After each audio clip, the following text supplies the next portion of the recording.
J'essaie de faire des vidéos YouTube pendant que je suis chez moi, chose qui n'est pas possible en pleine journée pour la simple et bonne raison. Voilà un des membres de la famille que vous avez déjà dû voir dans d'autres vidéos pour ceux qui étaient là depuis le début. Je te laisse faire la présentation, on va parler de quoi aujourd'hui? Le mec, il s'en fout. C'est ma vidéo, mais en gros, il fait son truc en fait. Tu dis de quoi on parle aujourd'hui? Non. Comment ça, non? Attends, quand tu t'as vu? Elle est là, la Tu caméra. disais- Elle est là, elle est là. Tant que ça veut, tu disais, ton télé, là, et t'as tout dit, tu dis ça, tu fais ton, ok. Et quand tu dis, c'est là, tu sais, simplement. En gros, aujourd'hui, je vais vous montrer un des stabilisateurs que j'utilise le plus souvent, à part le Crane, qui est le Ronin M. Il faut bien que je traduise ce que tu viens de dire. Attends, vas-y, Maintenant, c'est à mon tour. Faut que je traduise ce que tu viens de dire. Qui est le Ronin M, que j'utilise pratiquement sur tous mes tournages. Et je vous montre une manière très rapide comme système d'utilisation, comment mettre le micro, où je place mon micro, où je place la caméra, comment je place mon écran, comment je place ma lumière. C'est de ça qu'il s'agit aujourd'hui. Mais tu penses vraiment et sincèrement que tu vas passer à l'écran avec ta bouche sale là? T'as dit là, il est pris, et t'as dit quand il a battu. Bref.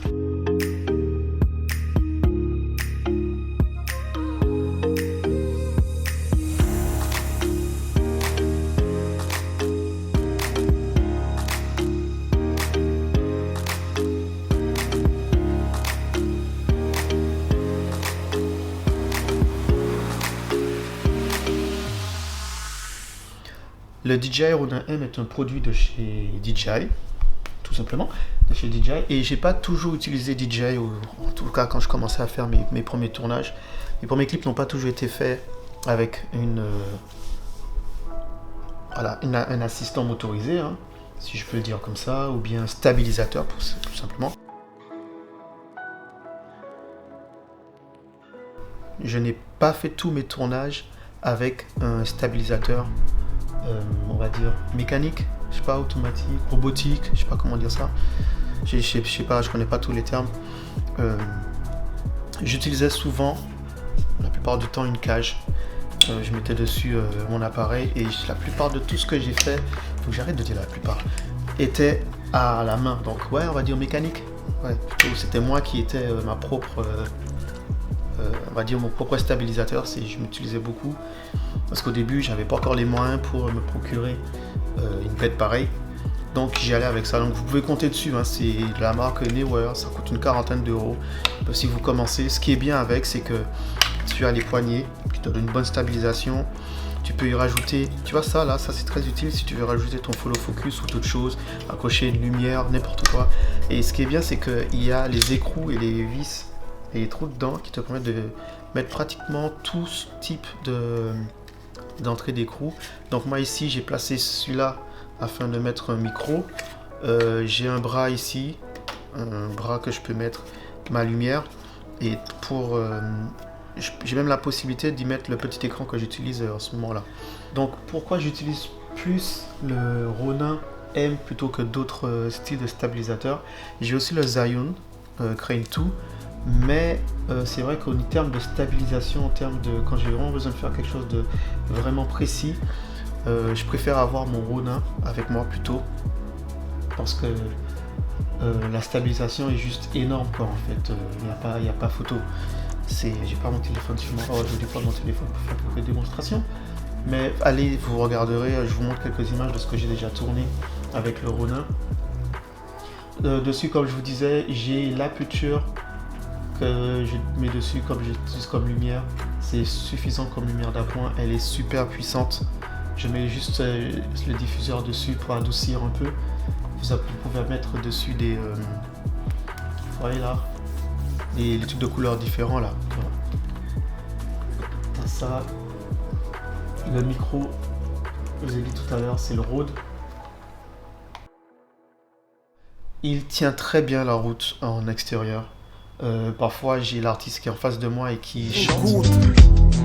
Pose pas la question de foi, tu peux guérir. C'est qu'une question de foi, je t'entends dire que si Dieu existe, pourquoi tant d'épreuves? Je te répondrai que si l'homme est digne, donne-moi sans l'épreuve, trop facile. faire la synchro du son. Ah, c'est juste indispensable d'avoir un micro quand vous faites ce genre de tournage ou de clip. Moi j'utilise un micro, je sais qu'il y en a qui n'utilisent pas de micro. Moi j'utilise quand même le micro parce que j'aime bien ensuite, si j'ai besoin de faire du making of, je peux utiliser directement ce son là pour donner un côté un peu plus réaliste que le son natif de la caméra qui est pas, voilà, c'est pas ouf quoi.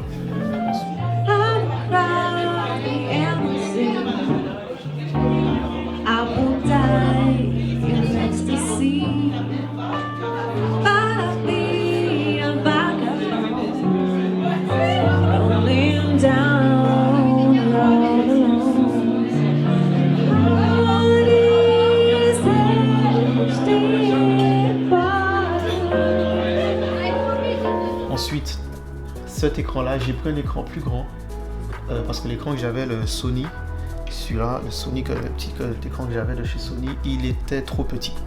Je galérais pour voir ce qui était, pour faire la mise au point. Et des fois, comme je filme à 1.7, voir la mise au point sur le petit écran, c'était relou. Donc j'ai pris un plus grand écran et franchement, avec cet écran-là, je vois tout. Parce que c'est plus grand, donc je vois vraiment si je suis net ou si je suis pas net. Et c'est à peu près tout ce que j'utilise sur le Ronin. J'utilise aussi le Nucleus N, mais c'est vraiment quand je vais changer d'objectif et que je mets des objectifs Nikon qui n'est pas motorisé, puisque je mets une bague d'adaptation et c'est pas motorisé avec le Lumix. Donc du coup, je suis obligé d'utiliser le follow focus, le petit pointeur, et j'utilise le Nucleus N et je le mets juste ici, là, hop, ça va super vite à mettre et ça me permet de moi-même faire le point pendant que je filme. Donc voilà, c'était tout pour aujourd'hui. J'espère que vous avez apprécié cette vidéo. Comme vous avez pu le constater, c'est pas une vidéo, c'est pas dans le format habituel que je fais la plupart du temps, mais j'essaye. Faudrait peut-être que j'arrête. Non, on m'a dit d'arrêter de me dévaloriser. Hey, j'espère que tu as kiffé la vidéo comme j'ai kiffé la vidéo, parce que ouais, franchement celle-là j'ai bien aimé la faire. J'ai fait du moi, j'ai fait ce que j'aime faire, voilà, juste parler sans vraiment réfléchir. Salut, coucou. Voilà, je vous présente ma fille Faith. Faith, tu dis bonjour?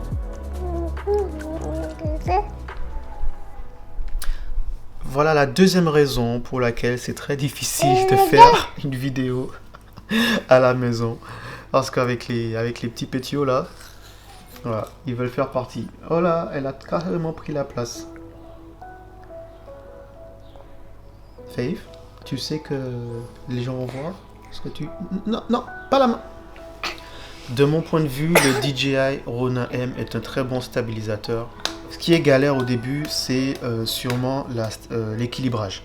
Stabiliser l'équilibrage, mais il y a pas mal de vidéos sur YouTube qui proposent la manière simple et rapide de le stabiliser. Et une fois que c'est fait, généralement une fois que tu l'as stabilisé, tu as rentré les paramètres dans l'application. Quoi, c'est bon quoi. Moi j'ai des repères. Par exemple, je sais que pour savoir si je suis bien positionné dessus, je peux retirer la batterie sans avoir besoin de enlever l'appareil photo de son socle, ce qui est super. Franchement, ça, le fait que j'ai pu trouver ça comme base, ça va tellement vite. Quand je vois que j'ai plus de batterie comme ça, j'ai pas besoin d'enlever l'appareil et le restabiliser. J'ai juste qu'à, je l'éteins, j'ouvre, j'enlève la batterie et je la remets. Merci. Merci de ta participation, ma belle. Merci beaucoup. D'accord. Ok, il n'y a pas de souci. On se capte. Oui, on se capte. À plus tard. Salut.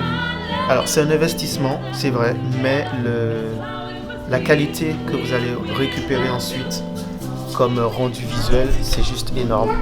Si vous le maîtrisez, vous pouvez faire pas mal de choses avec. Vous pouvez pratiquement tout faire avec.